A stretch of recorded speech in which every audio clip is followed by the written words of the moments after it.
today's delicious dum aloo recipe.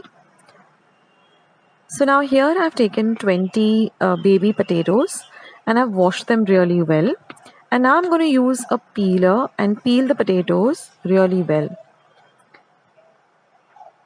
Now if you don't get your hands on baby potatoes, you can always use small potatoes or medium sized potatoes. But this dish really comes out, perfect if you use these little baby potatoes. So now after peeling the potatoes, I'm just going to use a sharp knife. You can also use a fork and just make little incisions like this. So what this does is when we make the gravy will nicely, go into the potatoes and flavor the potatoes really well. So this is an important step.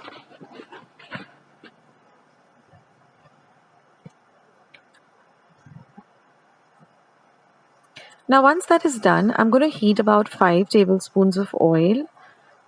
And we're going to fry these potatoes till they're very nicely done, that is dark brown, golden brown in color. So keep an eye on them and just keep turning them in between till they get nicely fried. So I put a timer and this took me exactly 7 minutes to get them to this point. After that, just take them out in a separate bowl. Now I'm going to take out most of the oil from the pan and I'm just going to use a tablespoon of the oil. And now here I have 1 large onion chopped, about 10 cashew nuts, 1 inch of ginger, 6 cloves of garlic, and about 4 dried red chilies. So I'm going to add all of this to this oil. And we're going to fry this really, really well till the onions become nice and translucent. So again, this took me about 2 minutes for it to really fry nicely. So do that for about 2 minutes. And after that, once the onions soften, we're going to add 2 medium-sized tomatoes that we've chopped fine. And I'm going to fry this till the tomatoes also become nice and soft. So that took me another 2 minutes. Now we're going to turn off the heat and we're going to let this mixture completely cool down to room temperature. And then we're going to grind this without adding any water to a very, very fine paste like this. Now I'm going to add a little bit, about a tablespoon of the same oil that we used in the beginning for frying the potatoes. So a tablespoon or so. And now I'm going to add, now here we have 2 bay leaves, 1 big elaichi, 2 small elaichis, 1 inch of cinnamon, 1 teaspoon of cumin or jeera, and about 10 peppercorns. So we're going to add all of these whole masalas or whole spices to the 1 tablespoon of oil. And we're going to fry this till it nicely flavors up the oil. So keep it on a very low flame. And just for about half a minute, we're going to fry them so that they nicely flavor the oil.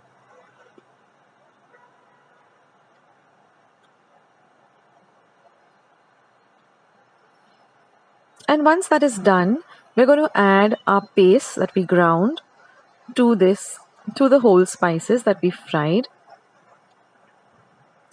And we're going to mix this in really, really well.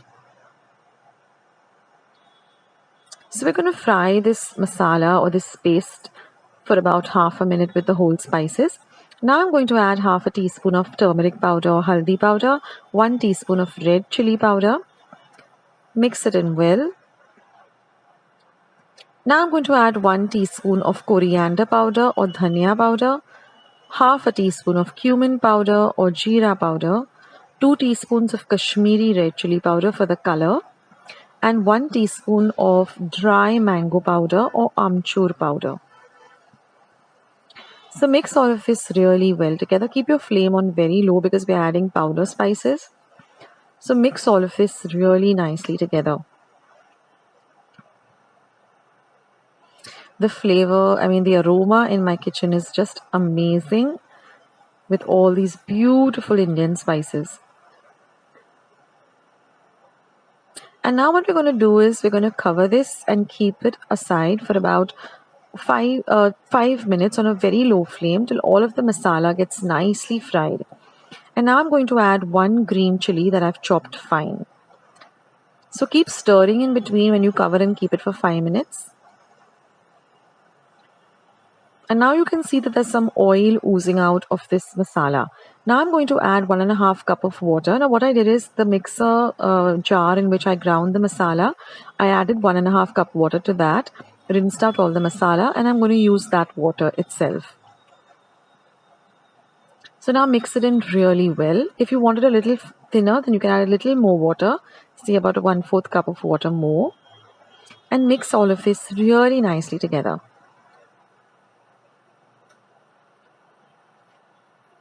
And now I'm going to add some salt to taste.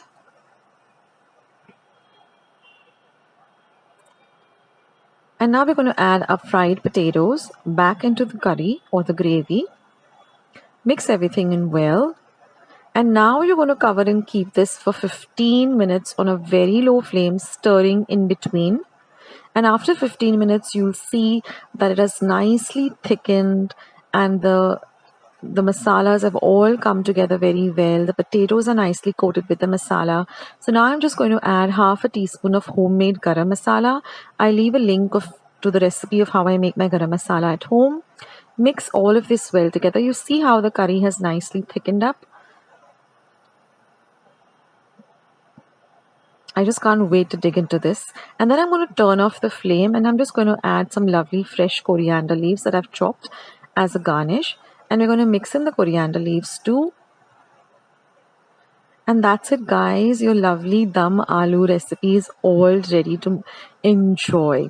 Now, I love having this with some naan. And of course, I'm going to add just half a teaspoon of clarified butter and ghee at the end. And then we're just going to cover and keep it aside for about a minute or two. And that really flavors and elevates the flavor of this beautiful dish. So have this with naan or roti or, puris or chapatis. It's just fabulous.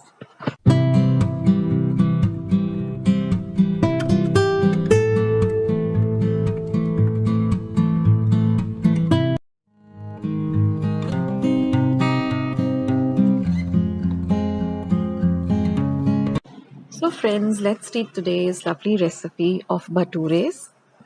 So now here I've taken 1/4 cup of suji rava or semolina. Now I like to use the fine semolina, but if you have the medium or the thick one, then you can just grind it to a fine consistency. Next I'm going to add half a teaspoon of salt and half a teaspoon of sugar, that is regular sugar. Next I'm going to be adding 1/4 of a cup of dahi or yogurt or curd. And now using the spoon, I'm just going to mix everything really well together. So see that the dahi and the salt, the sugar and the semolina really mix well together. Take your time with it. And now after mixing this, we're just going to leave this aside for about 2 or 3 minutes.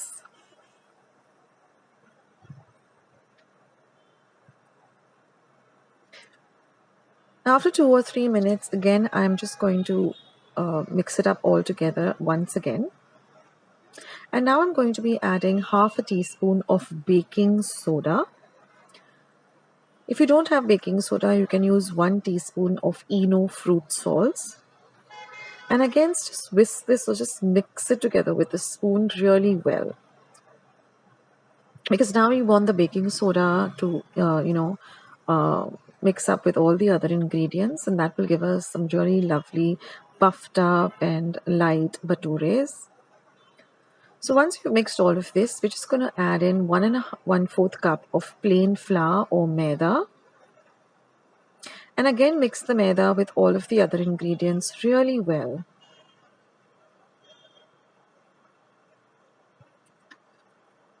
And now I'm just going to add a little water at a time, and we're going to make a nice soft dough. Something very similar to how you would make for, puris or puris. So just add a little water at a time. I think I used about 5 or 6 tablespoons. That's it. Don't put too much water at a time. Just start with a little water and work your way through.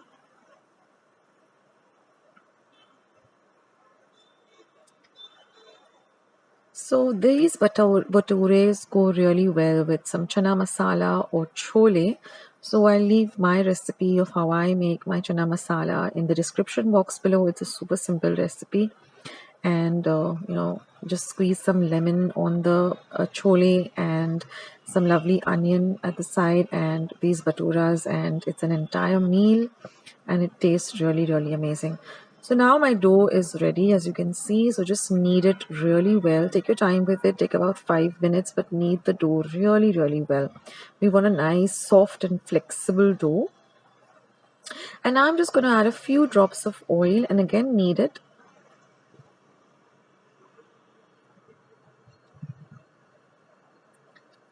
And then we're just going to cover this and set it aside for about 2 hours. That's very important because we want this dough to really form well so that we get the perfect baturas. So now after waiting for 2 hours, our dough is all ready to work with. So now I'm just going to make some even sized balls with the dough. Now roll the balls between the palm of your hands and get a very smooth ball. That is, you should not have any creases or lines on it. So take your time and just roll it really, really well. Now I've also heated up some oil, about 1.5 cup of oil for deep frying these baturas. Now we're just going to roll this out to a flat roti size or a small fulka, and we need to have at least 1/2 inch of thickness. We don't want it to be very thin but a little thick, so 1/2 inch of thickness. And roll the edges rather than rolling it in the middle. And now all you have to do is just very gently put it down into the hot oil. See that your oil is really hot, but keep your flame between low and medium. And now just put some oil, with the spoon or the ladle, just toss some oil onto the top of the batura, and you will see that it starts to fluff up. Once it starts to fluff up on one side, and you just turn it onto the other side and repeat the same process. Don't keep it too long in the oil. It just has to have a very light golden brown color. And once that is done, just drain off the excess oil onto your ladle or spoon. That is a perforated spoon. And now all you have to do is just transfer it onto a plate. And one tip, of course, here is that you have to serve this, right away or within at least 5 or 10 minutes with the lovely chole. That way they remain lovely and soft and yummy. And this is the other one. So with the quantity that I've given in my recipe, I got 5 batures. So if you want more, then you can just double the quantity of all the ingredients. So I'll show you what thickness we're looking for. So like this, it should be about 1/2 inch of thickness. And be very careful with the hot oil. So lower it very carefully into the oil. And just press a little on the top, and then you'll see that it starts to immediately puff up like this.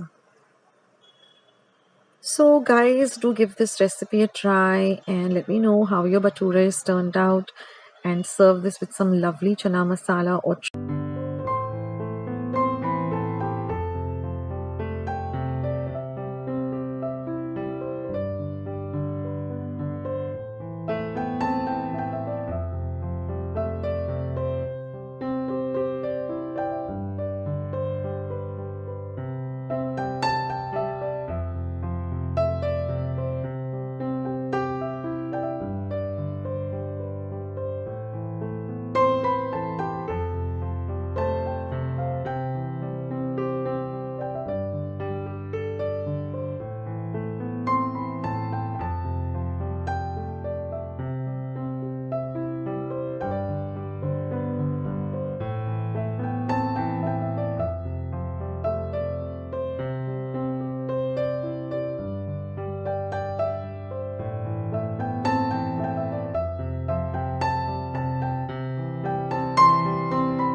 off with today's easy bread pudding recipe. So let me take you through the ingredients. Now for the caramel syrup, I've taken 4 tablespoons of sugar and 2 tablespoons of water. Here I have 2 eggs. This is 1 teaspoon of vanilla essence.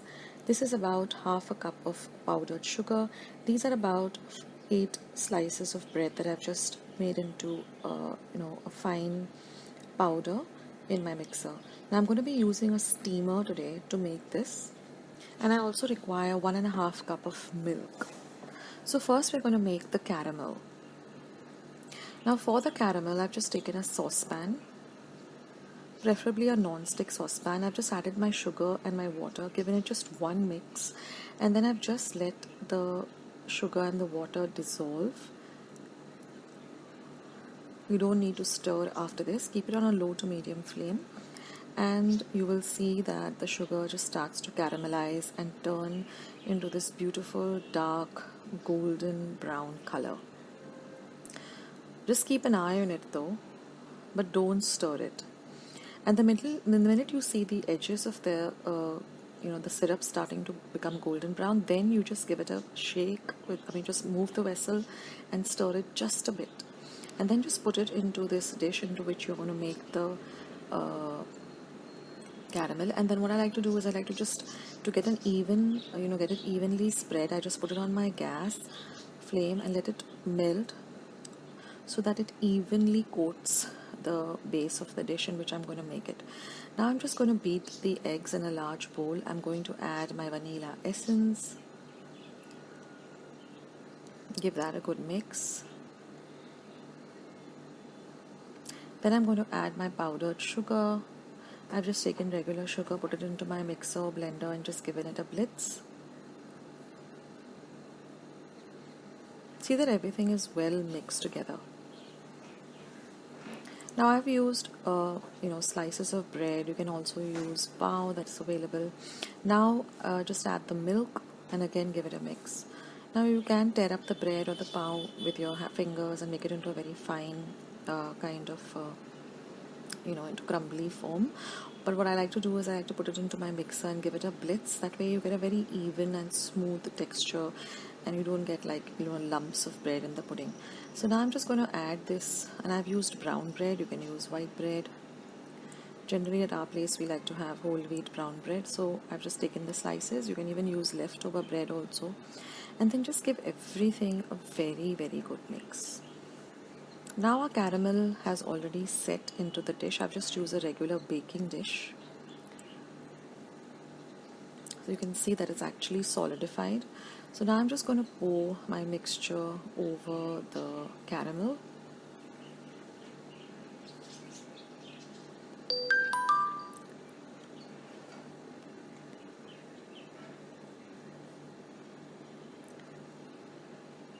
And now I've already kept my steamer for boiling. I've just put the dish into the steamer and I've covered it with a lid. I've closed up my steamer and I'm going to cook this on a high flame for 15 minutes.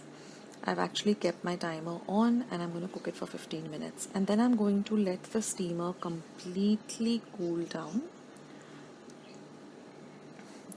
So I can, it becomes cool enough that I can handle, I can touch the steamer. And then I'm just going to check on the bread pudding. I'm just going to take a knife, insert it, and when it comes out clean, I know my pudding is done. Now I have to transfer this to my refrigerator and let it completely cool down for about 2 to 3 hours. So I'm again going to cover it and put it into my refrigerator for 2 to 3 hours before I demold it. And now we're ready to demold it. So I've just taken a knife and just run it through the edges.